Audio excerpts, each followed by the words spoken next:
or still alive? That is what we are titling this episode of Four Verts. My name is Harrison Graham. So we took a look at contenders and pretenders among the 2-0 teams, which there are 10 of. Now we're taking a look at the 10 0-2 teams and determining, are these teams cooked or are they still alive with hopes of making the postseason and perhaps doing even more? These are the 10 teams who are winless through week 2. You've got the Jets and Dolphins out of the AFC East. The Browns, of course, there. The Texans and Titans. The Kansas City Chiefs, the defending AFC champions, of course. The New York Giants, the Chicago Bears, the Saints, and the Panthers. So those 10 teams have yet to win a game. Now, the chances of making the playoffs when you start 0-2, they plummet. 5 out of 42 teams since the NFL has gone to a 14-team playoff format in 2020 have made the postseason. That's 12%. Not great. Now, obviously, the extra spot does help, but it's still only 12% in this 5-year sample size. So, obviously, if history holds, that would really mean just one of these 10 teams make it, maybe 2, but we'll see if this is an outlier year or not.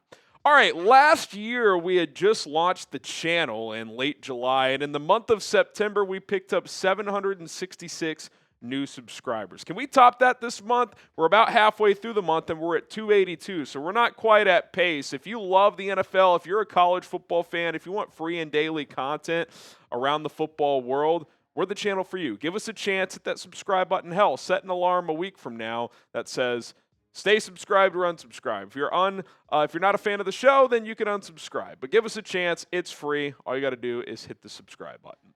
Okay, cooked or still alive? The New York Jets. I think it's pretty clear the New York Jets are cooked. Now, I do want to be clear for fans of any teams that I'm labeling cooked. That doesn't mean A, they are. I could obviously be wrong. And B, that doesn't mean there aren't things to play for. The Jets are trying to install a new culture. There's a lot of young talent on this team. There is certainly plenty to play for. But listen, you have your limitations with Justin Fields at quarterback.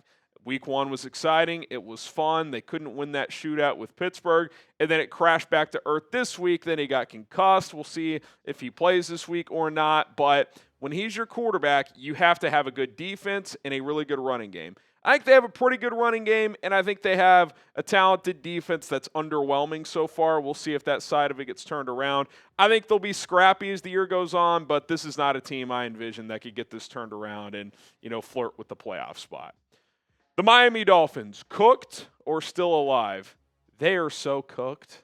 I mean, you could drop an egg on South Beach, and that thing would be frying because this thing is over with Mike McDaniel. And unlike the Jets, I actually do think in certain areas they have better talent. Tua is at least a somewhat proven quarterback. Tyreek Hill and Jalen Waddle are obviously very talented players, but the defense is a mess. The offensive line isn't very good. It doesn't seem like the team really gets along. They don't respect Mike McDaniel. He feels like a dead man walking as their head coach. He's the betting favorite to be the first coach fired this season.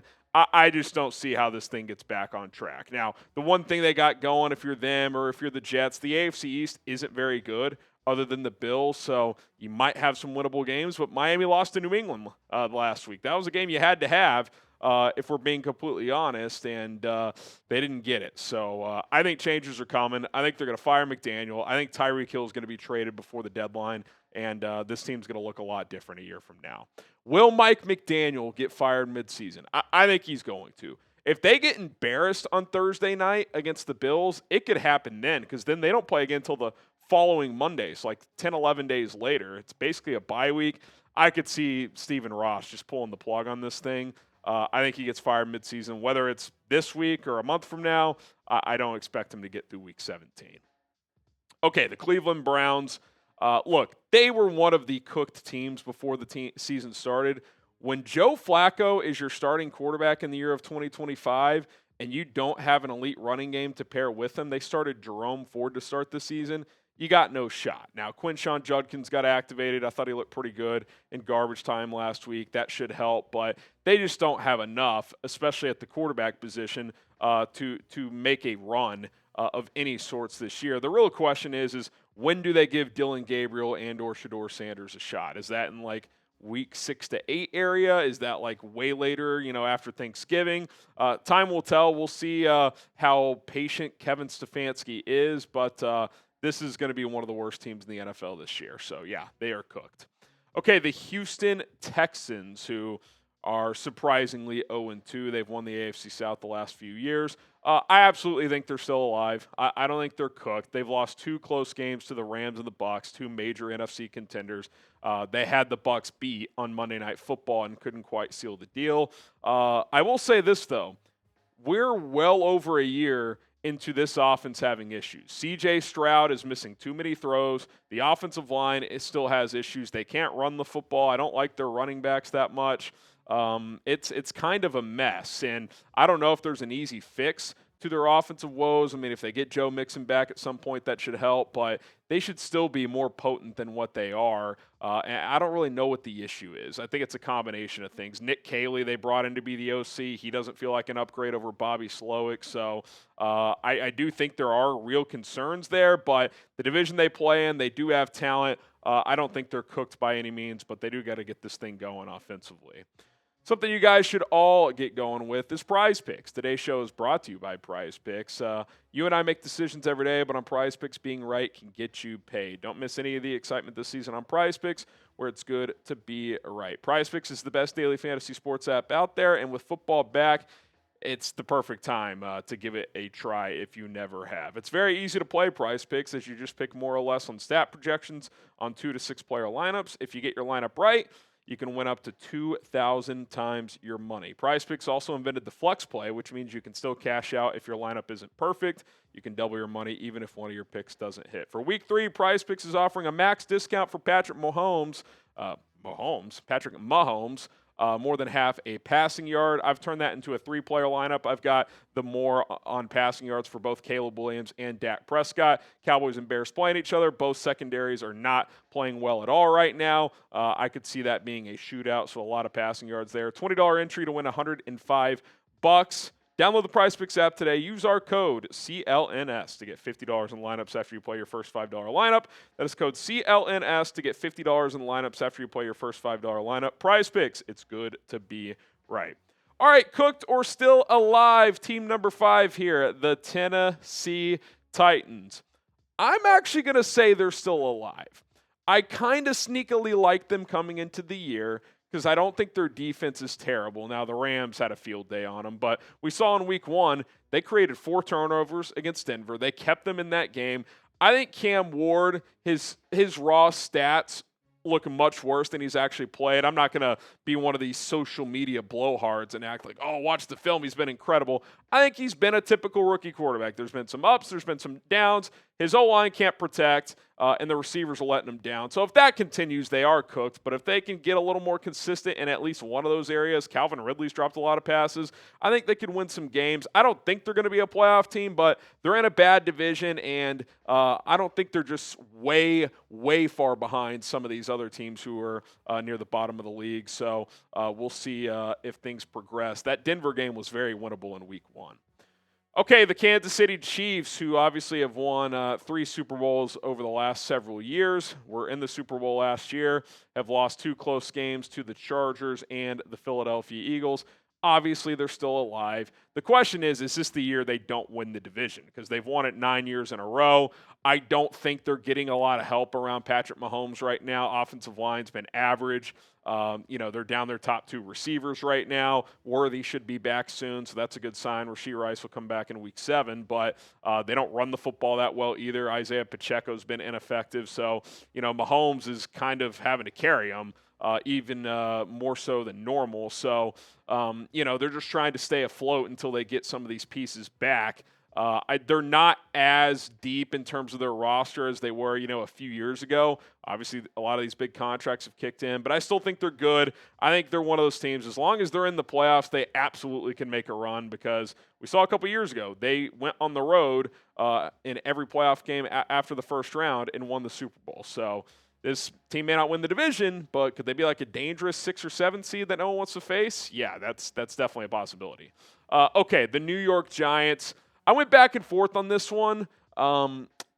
I think they're cooked. And the reason is the defense is just not performing to the way we thought it would.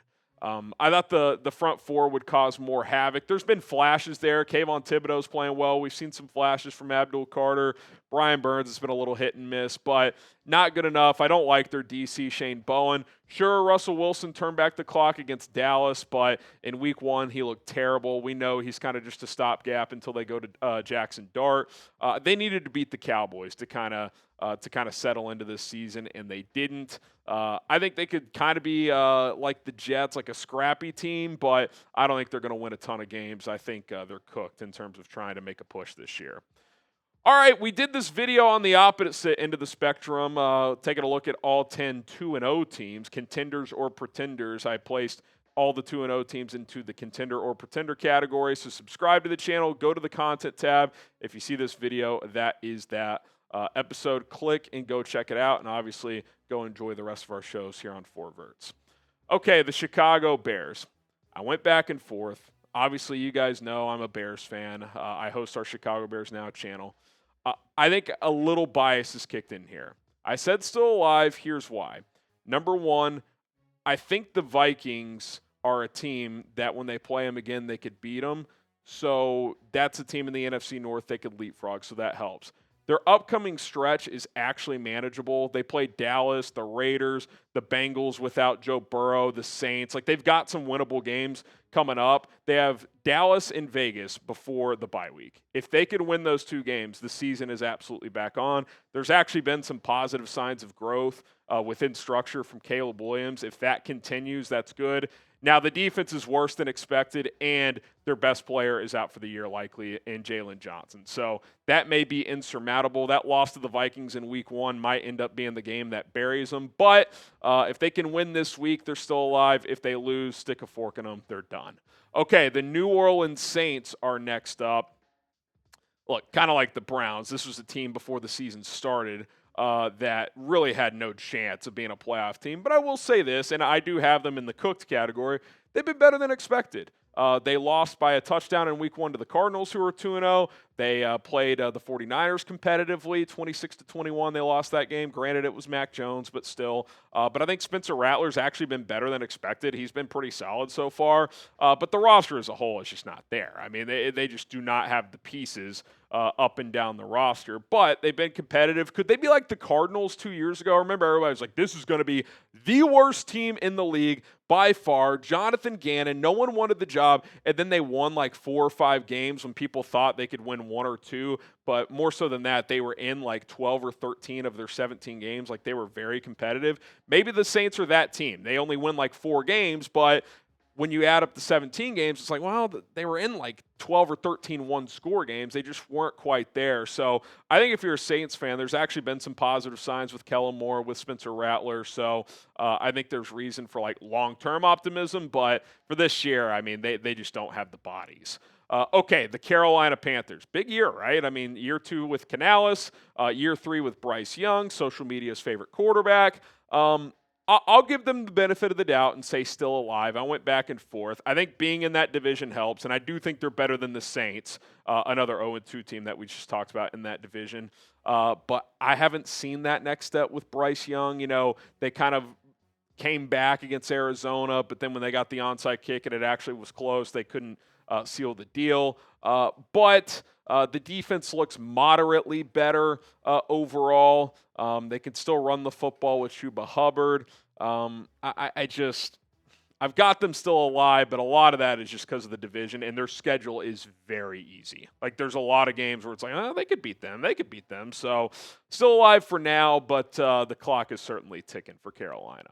Okay, what is your favorite team's record through 2 games? Let me know who your favorite team is and what their record is in the comment section of this video. I want to see which fan bases are represented here on 4 Verts. All right, that's going to do it for this episode of 4 Verts. We will be back with another episode very soon. So again, hit that subscribe button, and we'll see you guys soon.